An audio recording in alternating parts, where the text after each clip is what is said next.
Most Innovative Companies is sponsored by Elastic. Empower your teams by turning data into action with Search AI. Arm your site reliability engineers with real-time insights, your security analysts with analytics powered by AI, and your developers with advanced search capabilities. Visit us at elastic.co to learn more. Elastic, the search AI company.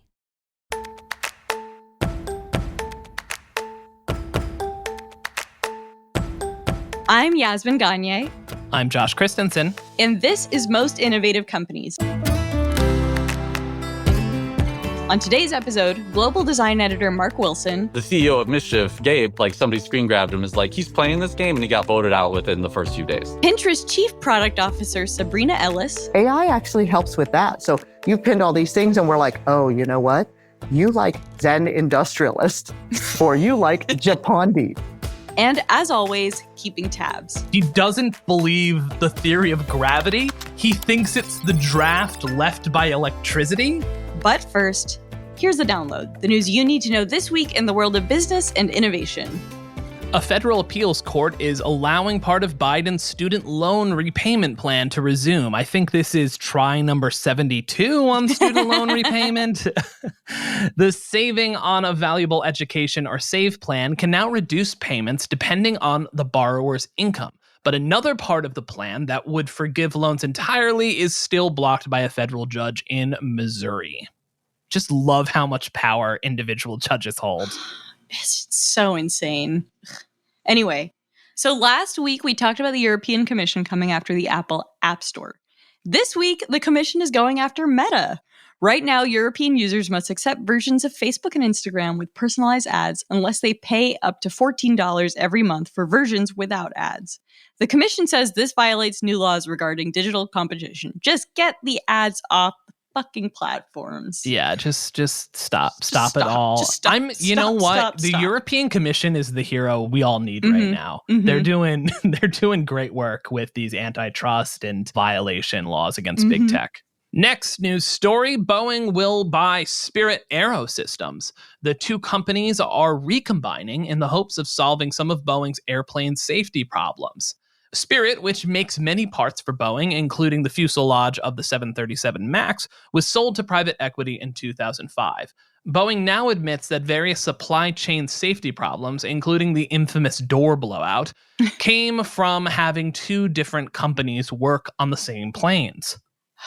Why pay someone else to do a job when you can do it yourself? Am I right? Exactly. Or buy a company to do it for you. I want to buy a company to do my job. Photos on Instagram will no longer be labeled made with AI, but instead they'll have an AI info dropdown with more details. The change comes after some photographers claimed their photos were given the AI label after using only simple editing software. Nice. Well, you know what I always want when I'm looking at photos? What? Reading. The more I can get to read while I'm looking at photos and doom scrolling through, I'm never going to click on those AI info things on Instagram. No, are you kidding me? I mean, hopefully it makes the photographers feel better. That seems like it kind of sucks. And finally, Tractor Supply, which calls itself the, quote, largest rural lifestyle retailer, quote, listen, Bass Pro Shop probably has some words to say about that. They announced a rollback of their carbon emissions goal. Don't like that. They'll also eliminate all DEI positions. Also don't like that. And stop supporting pride parades or voting campaigns. 3 for 3 right there. Of no bueno. That feels like a real, kick you when you're down moment. They're like, no voting campaigns. It's kind of interesting to see how thin companies' support for marginalized communities are. Basically when it stops being more profitable to attract a more diverse market, they'll quickly abandon those causes.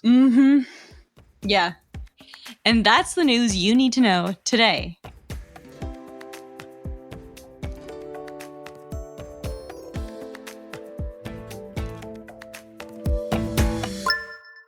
So Josh, what is your last Venmo log? Oh, man. I do exclusively use Venmo, and I use it a lot. I think what my actual last Venmo log is something pretty boring, like paying my brother for my cell phone bill on our family plan. But other than that, which is a monthly expense, I think the last thing I paid for was my portion of dinner for me and my wife's friend Justin's 40th birthday, which was super fun. Happy birthday, Justin. And that was great. We went to this really great restaurant in Hell's Kitchen. It was too expensive for what I wanted to spend at that time. That's an oxymoron, but okay. But it was very good and very fun night. What about you, Yaz? What's your last transaction on Venmo? Brendan, our editor-in-chief, had to Venmo me because I buy snacks for the print team. That's true. You do have peanut butter pretzels over on your side of the office all the time. And you know what? He, I think, for a while thought that like the office paid for them or something because he kept talking about the snacks with other people. And I was like, Brendan, buddy, you have to send me money. Like, I'm spending my money on these snacks that you keep telling other people about, which then means more people come for them. It was like a big problem. And also I needed to be respectful about it, which was hard. I do eat a lot of those pretzels.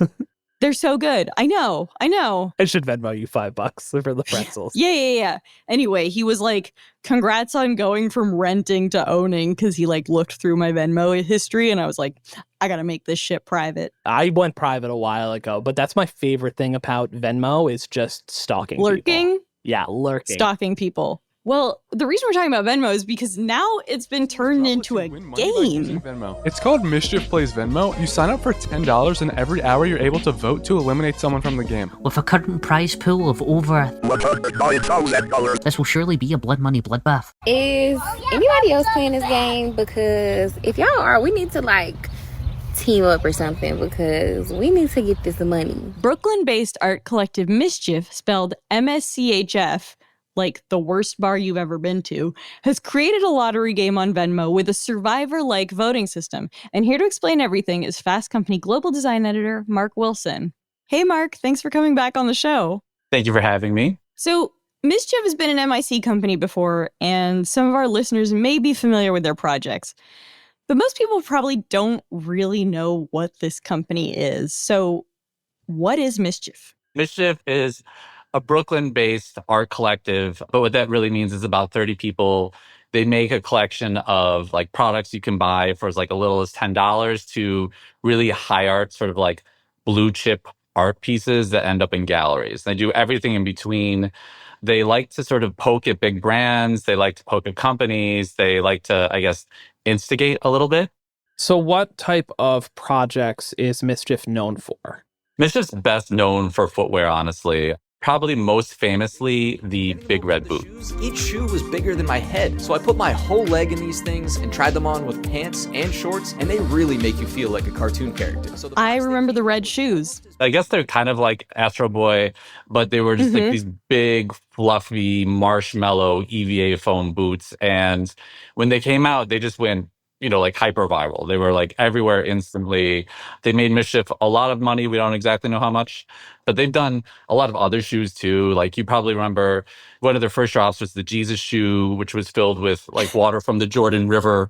Then they followed that up with the Satan shoe with Lil Nas X. So inside of this little, there's actually real blood in here. But how expensive were these shoes? That Jesus shoe was $1,425. However, since then, that was like super limited edition. The Astro boots were a few $100. I think they debuted for $350, but the price may have dropped. It was right in there. Like you can get a few of them for $150, $175. Some of them are just like on par with Nikes. They're not like super high design, unaffordable things. Do they work to engineer viral moments, or do they really just put the product out in the world and see what happens? I think engineering virality is an interesting question for anybody at Mischief. They see virality not as the ends, but as sort of the means to the ends. Really, they're about making art on the biggest, most sort of participatory scale as they can. So like naturally, social media is the way they do that, right? It's sort of the way they deliver and converse with the crowd. Like these are artists at their core, right? Like these are people who actually like tried to make it work in marketing and they couldn't stand it. And so they started their own company and just learned how to make money making art, if that makes sense. Right. But it's also marketing, kind of. It's also marketing, right? I mean, all art is a little bit of marketing. They've had a lot of projects where they bring in the crowd and in part to like poke at big IP and brands. They had this thing called the Cease and Desist Grand Prix, where they printed Amazon and Subway and, all of these Disney and a few other big brands like on racing gear. And the whole premise was whichever company calls and complains first and sends us a cease and desist order, they win. I love that. They knew none of these companies could sort of resist, complaining in this legal manner. Yeah. Ultimately, Subway did it, but I think Subway actually kind of like they tried to embrace it, like, hey, we won. Yeah. They try to be cool. It's like when actors show up to win the Razzie, Yeah, exactly. Guys, I'm in on exactly it. what the situation was. So back to Mischief Plays Venmo, which is the game. How does it work?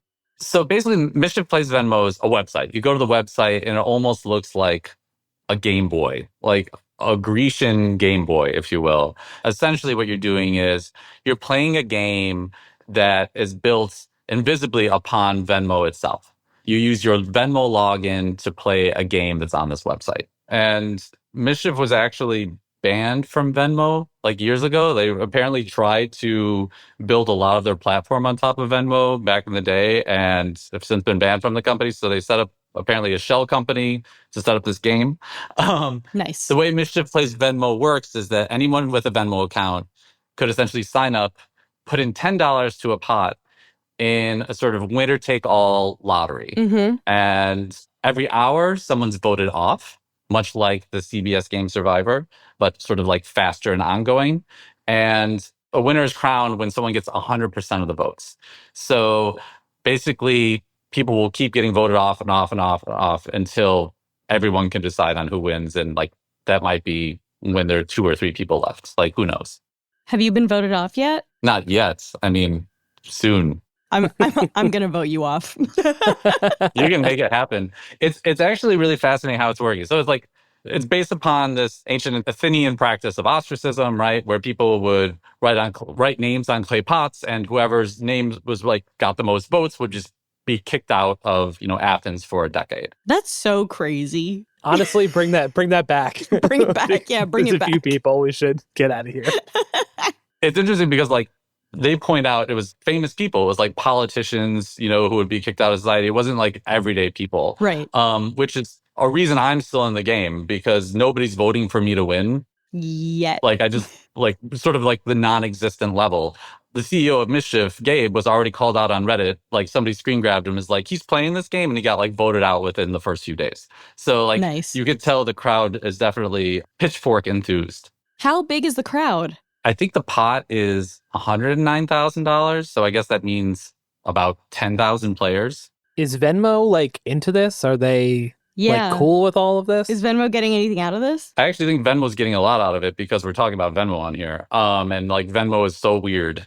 And I generally would not be talking about Venmo. More of a Zelle man. But Venmo's non-official partner on this. They had banned Mischief off their own platform years ago. I think this is somewhat of a protest against Venmo that is also probably going to work out really well for Venmo because, again, we're talking about them. What is Mischief's kind of central guiding principle? Or are they just kind of letting artists be artists? Or do they have sort of a central mission?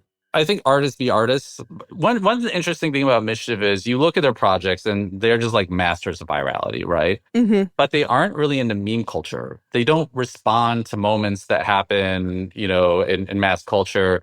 They actually all brainstorm ideas. They put those ideas into a big pile. They measure how feasible they are, if they can actually bring these products to fruition, because a lot of them work with all sorts of different parts of the supply chain across the world. And then they can sit on them for months or years. Huh. They're sort of not flipping these ideas really rapidly as you might think. They're actually letting them percolate, and sometimes just dealing with logistical issues to make them happen. What do you think they're trying to say by getting people involved? I think their art can only exist with the internet, and they want to create something that's sort of this moment of brand, audience, and maybe bullshit, for lack of a better term, right? I've written they hold a funhouse mirror up to culture. What's unique about Mischief, I think, is that they sort of weaponize the brand and the platform sort of against the people who hold all the power. And Mischief's fans, you can buy collectibles and sort of there are all those aspects to Mischief, but I think Mischief's fans just want to fund something that is poking back at power systems in some way. So wait, when we're talking about funding, you mean just buying stuff, right? Or is Mischief a nonprofit? No. They are not a nonprofit. Mischief has tens of millions of dollars in funding from VCs. So definitely not a not-for-profit. Oh, they're VC backed? They are VC backed. Yeah, that's something like interesting and intrinsic to the core of Mischief, right? Like they call themselves an art collective, but they are also like backed by funding. How much have they raised? Publicly, I think about 24 million. Oh my God. The thing about Mischief and like why I think they did need to raise money, though, I will say, is like making products is really expensive. They are actually, on one hand, like a digital design firm, on another hand, an industrial design firm. They also build fashion, right? And so if you looked at this complete spectrum of products they do, there is like, it does take a stupid amount of money to bring these things to fruition. And I also think what's interesting is like a lot of their stuff doesn't make money. So we talked a little bit about the fact that Mischief is sort of an organization of 30 artists, but tell us a little bit more about Mischief's founder and the company's history.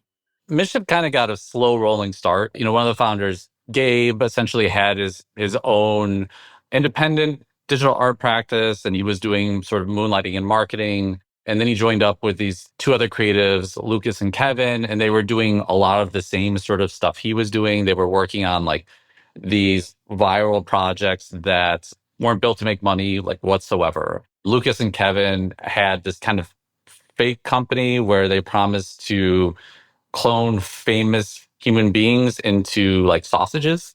So like these are the types of things they were doing, you know, but eventually they sort of coalesced and became Mischief. It's crazy. These guys all sound like sort of the worst people I had crushes on in college. They'd be like, look at my internet art. And I'd be like, fuck this.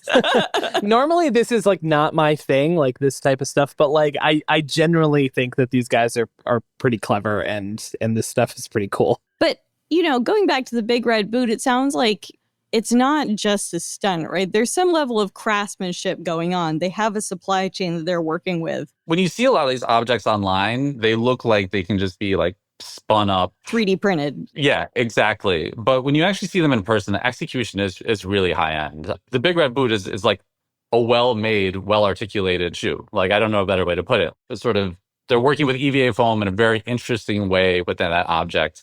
And seeing their stuff go viral online is almost a disservice sometimes because it's better done than it probably needs to be.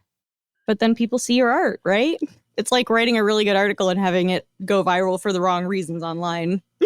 Like, at least people are reading it. Yes. All press is good press is essentially the point we're ending on. All press is good. I think that's a good place to end this segment, Mark. Thank you so much. We'll be back with Mark for Keeping Tabs, but first, a quick break followed by my interview with Pinterest Chief Product Officer, Sabrina Ellis. In a world inundated with data, how do your teams find what truly matters? Elasticsearch AI combines generative AI with your proprietary data to find answers at scale in real time. Get quicker visibility into IT systems and remediate incidents faster, all while boosting operational resilience. Empower your security analysts with automated threat detection and equip your developers with powerful search capabilities to enhance customer experiences. Elastic provides the tools to turn data into action. That's why 50% of Fortune 500 companies use Elastic. Visit elastic.co to learn more. Elastic, the search AI company.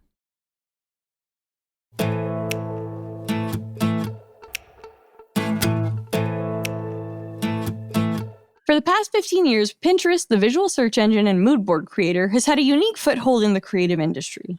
Now, as AI-generated images are taking over the internet, the company faces an interesting challenge figuring out how to classify them. I spoke with the company's chief product officer, Sabrina Ellis, to learn how the platform is catering to diverse audiences and how it handles AI-generated images. I started by asking Sabrina how generative AI is affecting the platform right now. Yeah, it's kind of interesting. I feel like people come to Pinterest to find their inspiration. Now, a lot of that, though, I find most of it is still grounded in what they want their lives to be like. In some ways, if they're finding things that are Gen AI created, it defeats the purpose a little bit because often you find that awesome dress, you find that awesome table. The fact is, in general, you want to buy that dress and you want to buy that table. And so with Gen AI, you may find it beautiful, but if it's not buyable, it kind of defeats the purpose and people feel a little frustrated with that. That's interesting. So you see it, I mean, at this point, when people are using Pinterest, it is a vehicle for shopping a lot of the time. Yeah. I mean, I think the majority of the people, and they say, they're like, actually, I'm shopping for that thing. I could see situations where sometimes people also, though, will look at it for inspiration for some of their hobbies. It could be anything from, I want a new idea for tattoo, or I want a new idea for painting. Then I think Gen AI could be something that is a little bit more fitting for that because you're creating from it and you can bring it to reality without needing to be shoppable. What were or are some of the biases you're seeing in the content initially? Where does that come from? If you look at the content that marketers, that advertisers are creating, I think it's inherently biased. I don't know that it's reflective of today's society, at least not the ones often that we see when we look in the mirror or when we look at our friends.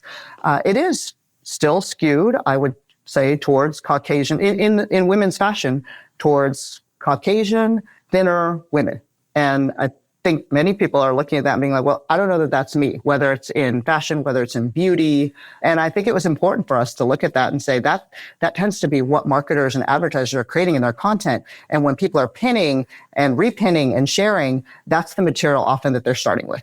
As Pinterest was trying to offer viewers maybe more diverse options or options more reflective of society, now when you search for, say, a dress or something, you may see it on a bunch of different body types or skin tones. Is that fair to say? I think you're exactly right. There's kind of two phases to it. There's one of actually identifying what this content even is. Yeah.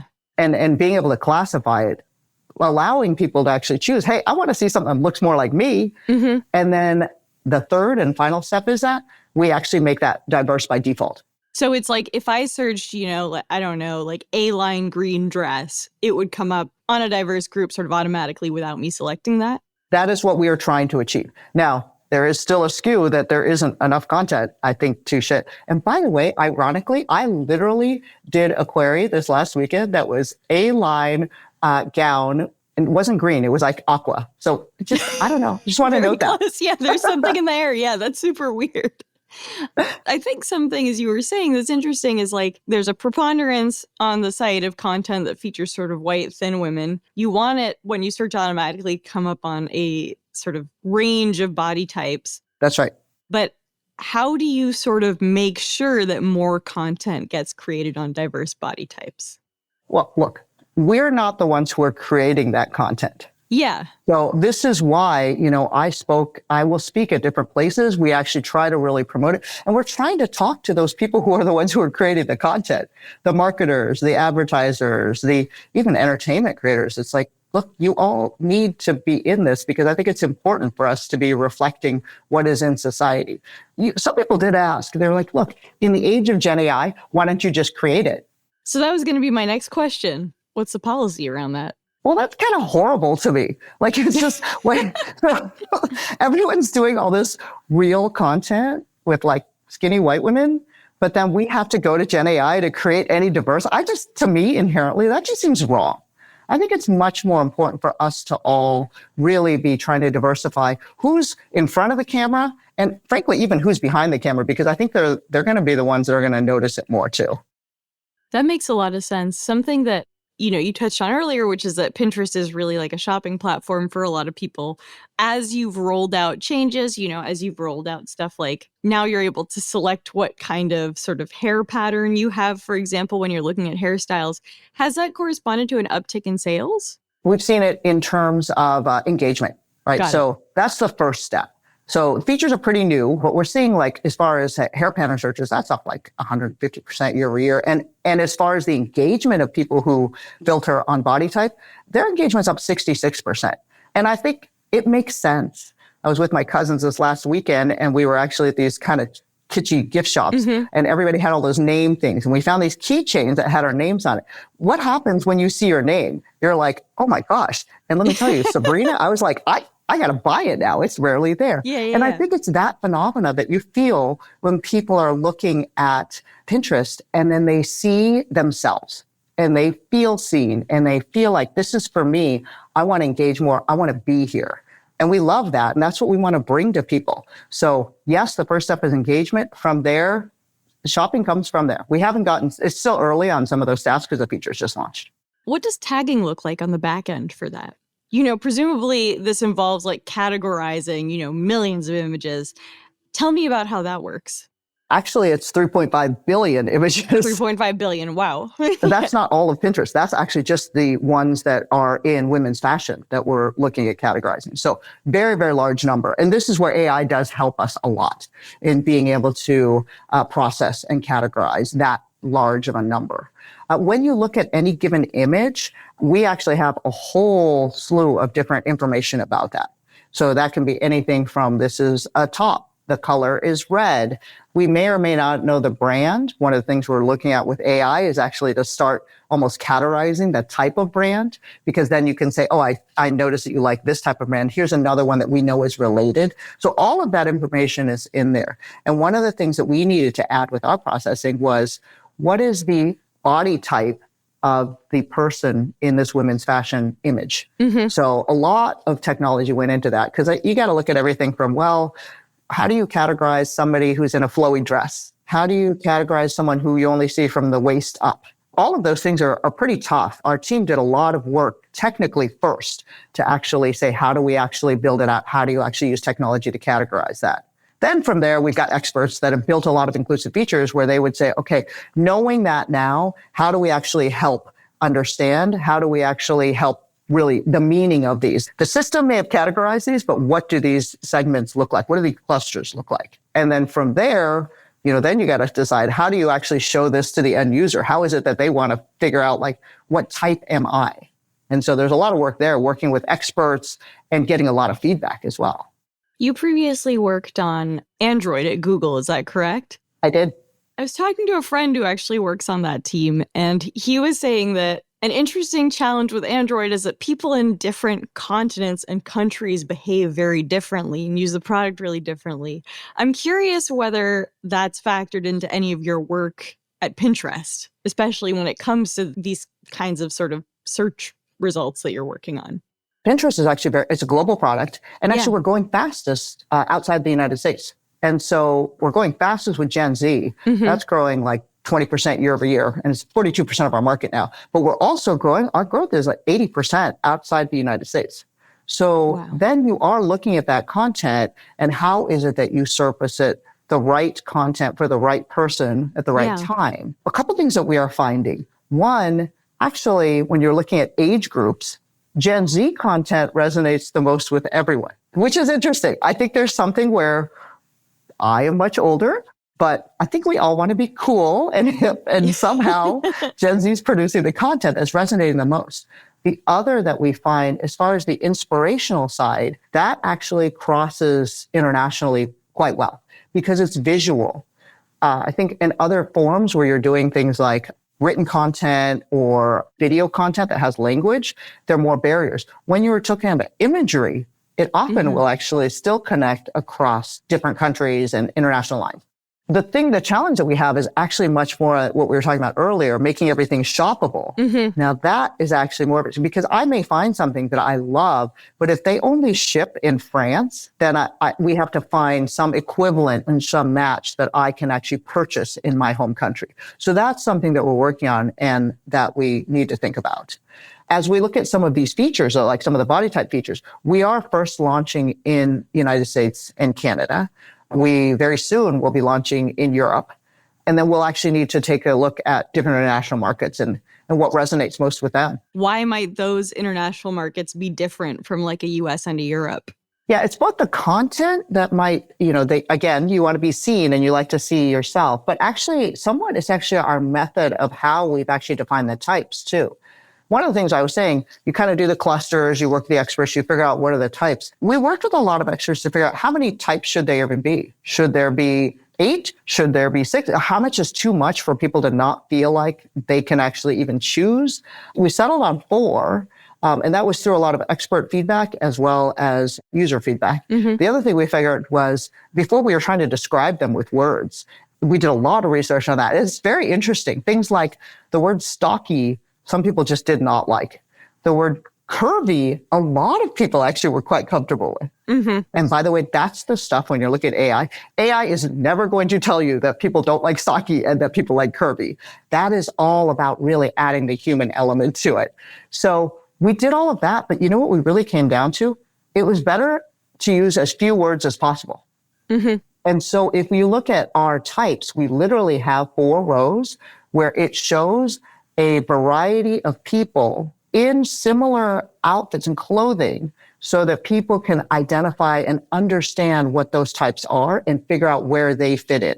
And we worked really hard on those, even the photography for those types, because like we have someone in a wheelchair, we have someone in a cane in one of them. And that's really important. It actually just adds to all of the inclusivity that we feel. Now, the reason I explain all that is because as we actually go through other countries, the thing that we find is we need to make sure that people feel seen in those categories, in those type definitions. If it's too far where, in the United States, it might be a whole set of different ethnicities in there.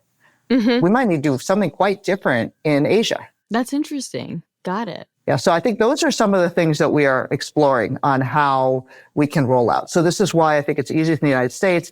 I think Europe and Australia would not be as different, but we want to test that out. We need to test out the audience of, do you feel seen here? Do you feel like you could identify yourself in one of these categories?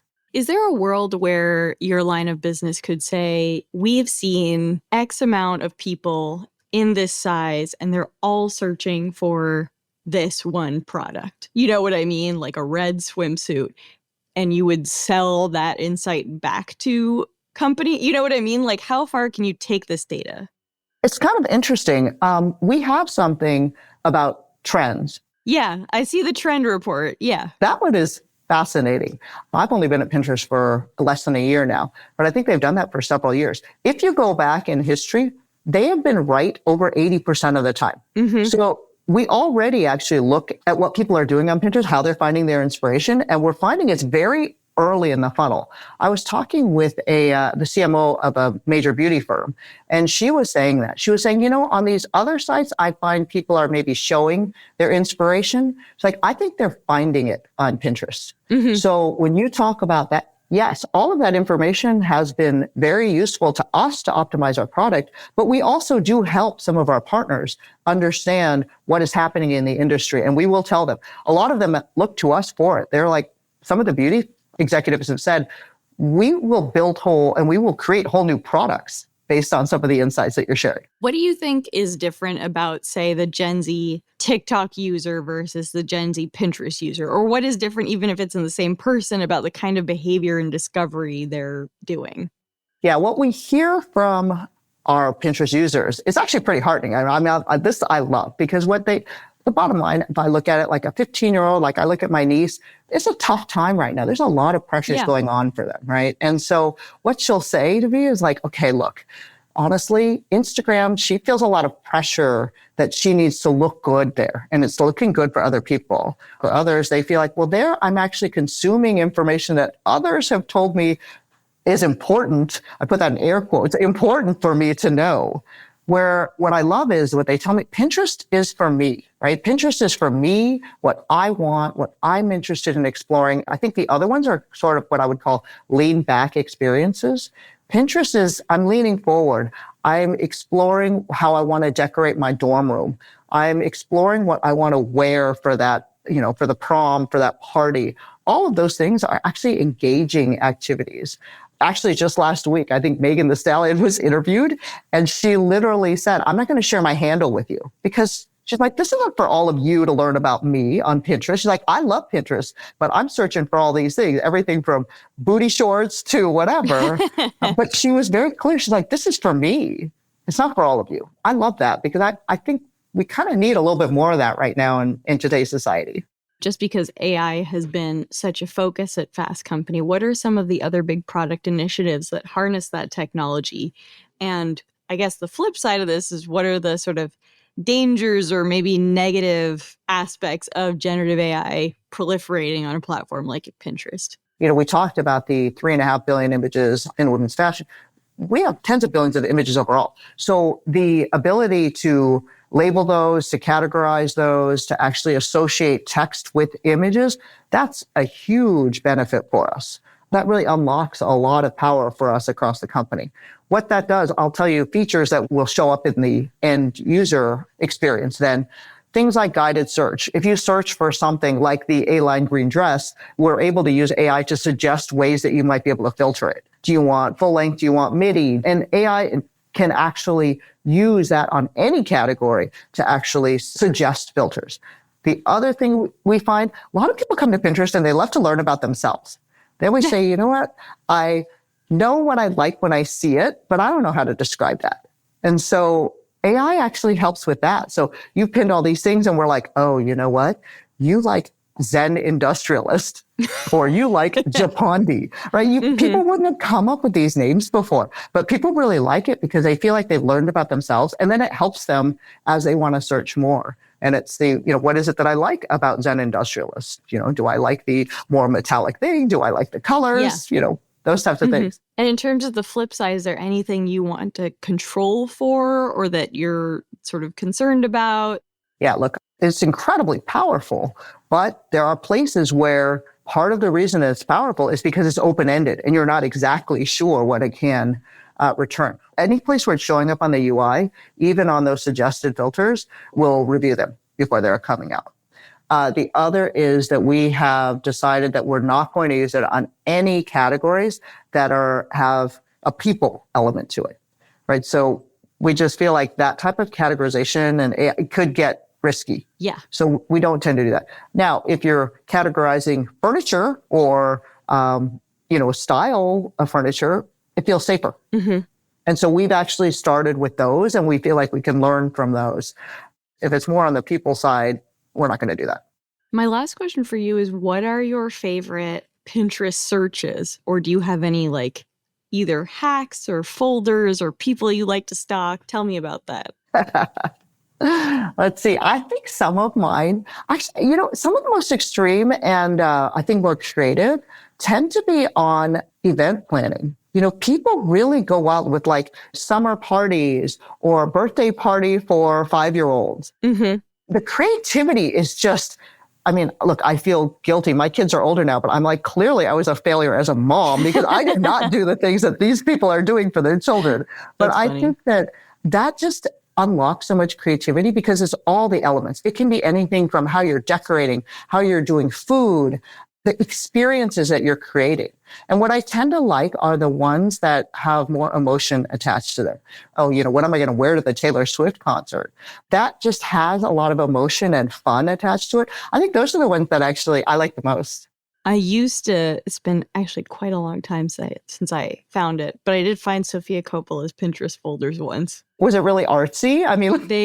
She had a folder related to, she was working on an adaptation of an Edith Wharton novel, Custom of the Country, which is one of my favorite novels. And she had a folder called C of C that I'm pretty sure was all costume inspiration and mood boarding. And did you see it? Did it come to life? I did. And then I think Apple axed the project. I actually think she may have figured out that people could find it and she was like, shut that down.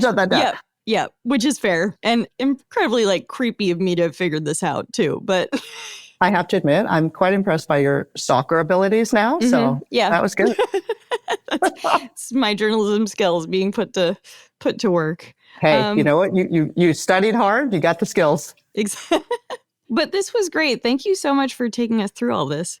Absolutely. Well, thank you so much. Look, it's a ton of fun. I love listening to your podcast. It seems like you're always having fun, and I'm drawn to that. So keep doing what you're doing.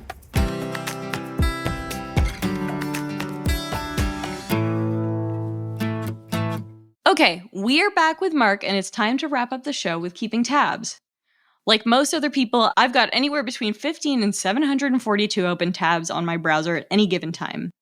So this segment is where me, Josh, and our guest each share one of those tabs that we just can't close. Mark, since you're our guest, what are you keeping tabs on? So I've been keeping tabs on this thread by Hugh Briere. He's a technologist who works for DPT, which is, I think, a creative agency.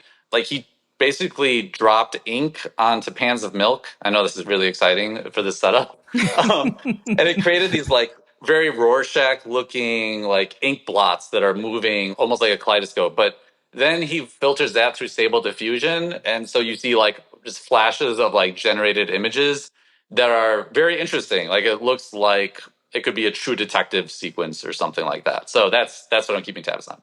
What is Stable Diffusion?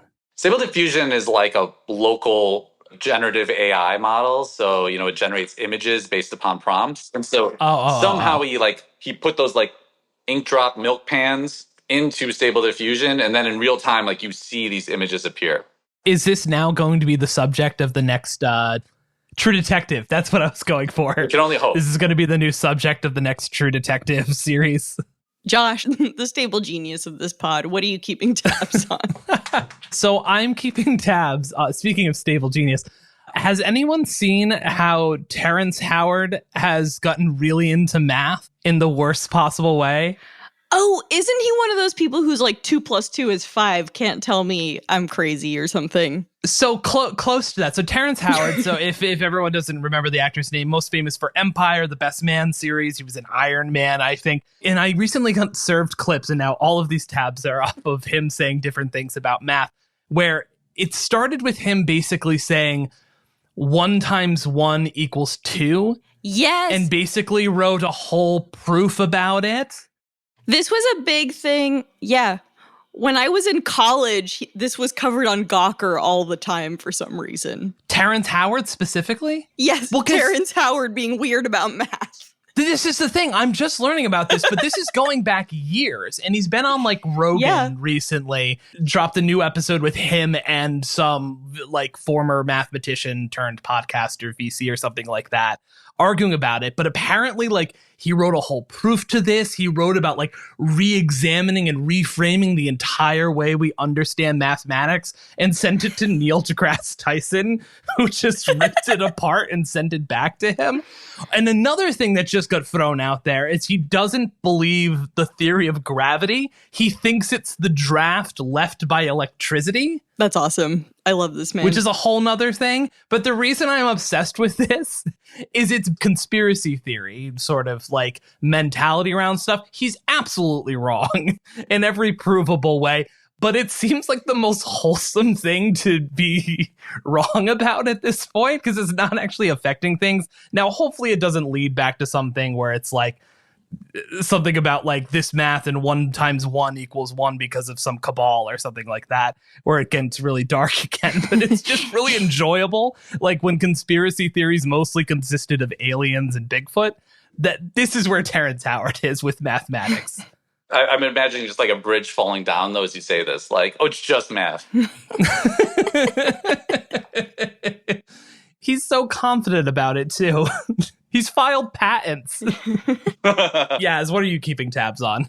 Did you see that Wicked and Gladiator are coming out on the same day in the fall? Yeah. I thought that they moved the Wicked opening date so it didn't compete with Moana 2. Is it now competing with Gladiator? Yeah, it's now competing with Gladiator. Nice. 2 movies for the girls and gays. Yes, it is. Oh, do we have an Elysian name like Barbenheimer? We need to come up with a good one. I think people have been trying to make it work, but it's a bit embarrassing. Gladiator? Gladikid? Glickid? I think Glickid is the right name. The photos of Gladiator look sick. I haven't seen any of them yet. Oh, it's in the new Vanity Fair. I think Paul Mescal is probably kind of overrated, but then I watched After Sun, he was good. And then I saw him on stage in London as Stanley Kowalski, and he was incredible. Oh, that's cool. He's so hot in real life, too. Wait, so I want to go back to these movies coming out. So you're going to the movie on premiere date, which one are you more likely to see, Gladiator or Wicked? I want both of you to answer this. Which one are you more likely to see or more likely to see first? More likely to see, if you can only choose one. Yeah, just putting one in each eye, like simultaneously, sitting in between 2 theaters. I think I would see Gladiator first because it's full of attractive men. You knew this was where the answer was coming to.